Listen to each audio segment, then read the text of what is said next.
જય ફુકાન મેડીમાં ફુકાન મેડીમાને યાદ કરો ને પવન વેગે આવે તે વાત ઉપર માતાજીએ શું પ્રવચન આપ્યું આપણે આગળ વિડીયોમાં જોશું. જય ફુકાર મેડીમાં. તમને તકલીફ પડી જાય અને એ દાડો મને મેરડીને તરત મેસેજ પડે મારા રોમનો કે અણે કૂતરાન બિસ્કિટ તારા નોમથી ખવડાય જા ઉપર, એટલે મારે પહેલું દાડવું પડે.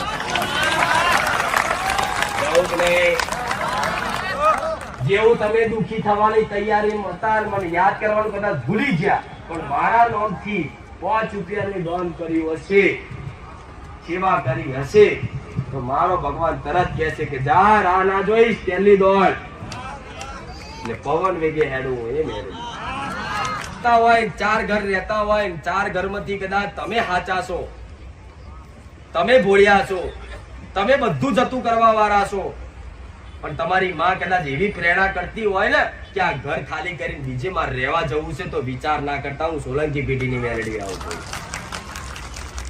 ચાલ તમારી માં અંદરથી તમારું ભોળપણ જોઈને, તમારી રેણી કેણી જોઈને, તમારો લાડ જોઈને તમારી કુળદેવીની દયા આવતી હોય કે લાય મારા દીકરાનું અહીં ભલું હું ભારતી નહીં, અહીં રહેશે તો આનું સારું થશે નહીં, એટલે તમારી માં અંદરથી પ્રેરણા કરે કે દીકરા ઘર તું બીજે રહેવા જતો રહે, સુખી થઈ જઈશ. કઈકની આત્મામાં આવું થતું હોય, હું સોલંકી પેઢીની મેરડી આવું છું.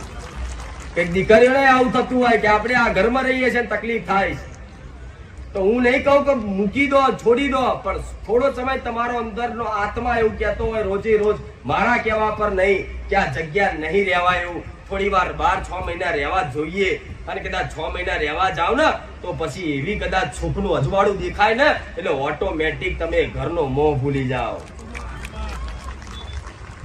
તમને દુખી કરે તો તમારો મોહ, તમારા ગઈડિયા જમીન, મારી જમીન, મારું ઘર ઉખેડી લઈ જાય કોઈ, મારા પૈસા, મારા દાગીના લઈ ગયા, તો તમે બધા લઈને જવાના છો, તો હાય હાય છે એની ચિંતા છે. એની ચિંતા એવી છે ભેગું નહીં કરીએ તો કાલ અમારી વસ્તી રખડતી થઈ જશે. અમારા દીકરાને કોઈ પૂછવા વાળું નહીં હોય, પૈસા નહીં હોય તો અમારા સમાજમાં કોઈ બોલાવવા વાળું નહીં હોય, પણ એ બધી શંકાઓ મૂકી તમારી માતાના વિશ્વાસે હેડજો. પૈસા નહીં હોય, સમાજ નહીં હોય, કુટુંબ નહીં હોય, પણ તમારી માં છે ને તો દુનિયા તમારી હશે. હું મેરડી આવું, કોઈની ગરજ ના પડવા દે, કોઈની જરૂર ના પડવા દે, એનું નામ દેવી શક્તિ. પૈસા કદાચ ઉસીના જોતા હોય, જરૂર પડી હોય, અને તમને અંદરથી એવું થાય કે આરું માગવા નહીં કોઈ જોડે, ઓટોમેટિક તમારા બેંકના ખાતામાં નાખે ન માતાઓ, કોઈ તમારા મિત્રના મગજમાં વસી જાય ને ઓટોમેટિક એવું કે લે તને 10,000 રૂપિયા આલું, અને એ મિત્ર તમારો એવો હોય કે કોઈ કઈ ના બતાવું સોલંકી પેઢીની મેરડી આવું.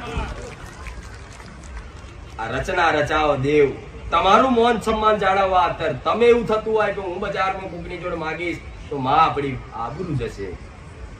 તમારી માં કોઈ દાડા આબરૂ ના જવા દે એના ભક્તની.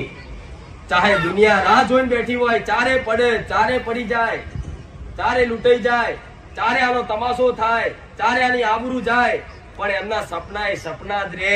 કોઈ દાડા તમારી આબરૂ ના જવા દે એમનો માતાઓ. તો કે છે કે માં અમે મોની ઘરના નહીં મોનતા, તો બોના જ તમારા. બધાના નસીબમાં ભગવાને ભક્તિ ના લખી હોય. ઘરના પરિવારમાં 8 સભ્યો હોય કે 6 હોય, તેમાંથી એક જ એવો શ્રદ્ધાનો વિશ્વાસુ હશે ઘરમાં. હું મેરડી આવું કહું છું. આખા ઘરના કુટુંબ વાળા ન્યાય, વ્યવહાર, વચન કશી જ ખબર ના હોતી હોય. તમે જેમ કહેતા હોય હાય હા રાખતા હોય, પણ તમારો બુદ્ધિ, તમારું મન તમારી માતાના એક પરિવારના એક સભ્યનું 24 કલાક રહેતું હોય. એ દેવી શક્તિ હાથે કરીને એનું મન પકડી રાખતી હોય. સમ કે એક મન મોને છે ને, પણ એકના માધ્યમ રાખીને આખા કુટુંબને મારો સંદેશો પહોંચાડવા અત્યારે માતા ભુવા બનાવે.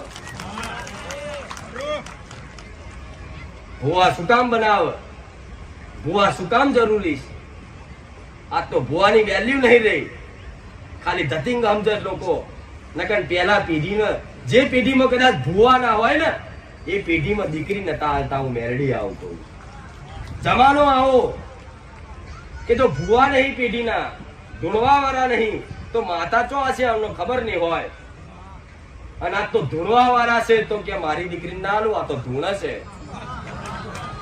જમાનો પરિવર્તન થયો. પેલા માતાજીનું ઘર હોય, ભુવાજીનું કોઈ ઘર હોય, અને કદાચ સંબંધ જોવાનો હોય ને તો કહો માતાનું ઘર છે, સતવારું છે, મારી દીકરી નોખો બંધ કરીને પરણાઈ દઉં. ચાલ દેવી શક્તિ ના ભરોસે. આ તો ખબર પડે ને કે ઘરમાં એક ધૂણા છે તો કે ના, આપણી દીકરી ના પરણા આબરૂ જાય. એ કહેવા વાળા જ અંદર ખોને આવી ભુવાપણી કરતા હોય અને પોતે પોતાને ભાઈ એવી વાતો છે. સાચું નહીં? એટલે આ બધું ભૂલી જાવ તો સારું છે. શરમ આબરૂ બધું દેવનું થવું હોય તો માથે મેળવી પડે. આબરૂ ચો માથે મેળવી પડે. કોક જોતું હોય ને કોકને ઈચ્છા હોય એવી હોય કે આમ દંડવત પ્રણામ એવા કરવા હોય કે આખું આરોટું હોય, કોકનો ભાવ એવો હોય, પણ ક્યારું બધા જોવો છે એટલે છેટે સીધાય આમ કરી લે. પણ જે શરમ નાખ્યા વગર માટી ધૂળમાં કદાચ માથું ટેકાવે ને એ ગમા માતા હોય. અત્યારે તો ફેશનમાં આમ કરીને કરશે, પગે લાગશે. પેલા આમ શાંતિથી આંખો બંધ કરીને 5 મિનિટ સુધી સ્મરણ કરે એવી પેલા પ્રાર્થનાઓ હતી. અત્યારે તો જય માતાજી કહી દીધું, માતાજી. સાચું નહીં? હું તો એવું કહું છું કે તમારી હું નહીં બતાવું 15 દીવા, ખાલી 4-5 દીવા ખાલી એવા બતાવીશ ને કદાચ એનો પૂજા પાઠ આંખો બંધ કરી રાખજો, કોઈ દેવ નડવા દો તો મેરડી નહીં. કે કોઈ ઝોપડી લાયા વર્ષોથી, 5-6 પેઢીથી વડીલો ઝોપડી લાયા હતા, એટલે ઝોપડી લાયા હતા ભૂલથી દીવો થઈ ગયો તો બિહારી હતી. એટલે એવું ના હોય કે આ પેઢીમાં નડી નડ કરે તમને. હું મેલડી જોડે એવા ઉપાય છે ને કે એવી ઝોપડીઓ ને મેલ્યા હું મેલડી આવું.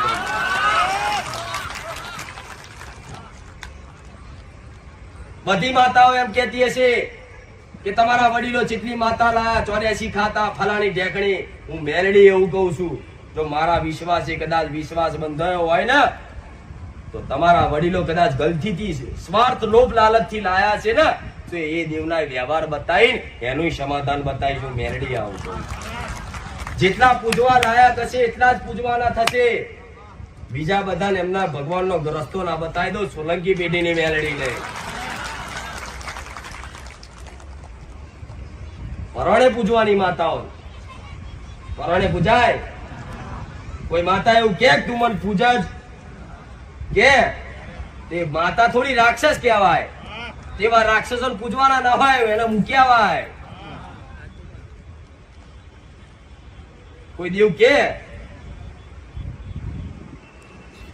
તમે પૂજો ના પૂજો, દેવને શું ફરક પડે? પડે, પાતળું થઈ જાય. તમે 4 દાડા ના ખાવ તો તમારું શરીર ઉતરી જાય. પણ માતાઓ કદાચ પેઢીઓ સુધી કદાચ નિવેદ ના લે તો હુકાઈ જવાની. પણ હાથે કરી આ ભુવા કરી સ્વાર્થ રાખો છો ને એટલે તમારી ધારો કે મહાકાળીની જોડે મારા જેવી ઉગતાની મેરડી હોય કે કોઈની સધી હોય, કોઈની વહાણવટી હોય, આવી માતાઓ શું કરે? મારા જેવી માતાઓ, તમારી કુળદેવી નહીં, મારા જેવી. જેવી તમે હોશિયારી મારતા હોય, આ કરું તે કરું, મેરડી ના માનું, ફલાણું ના કરું,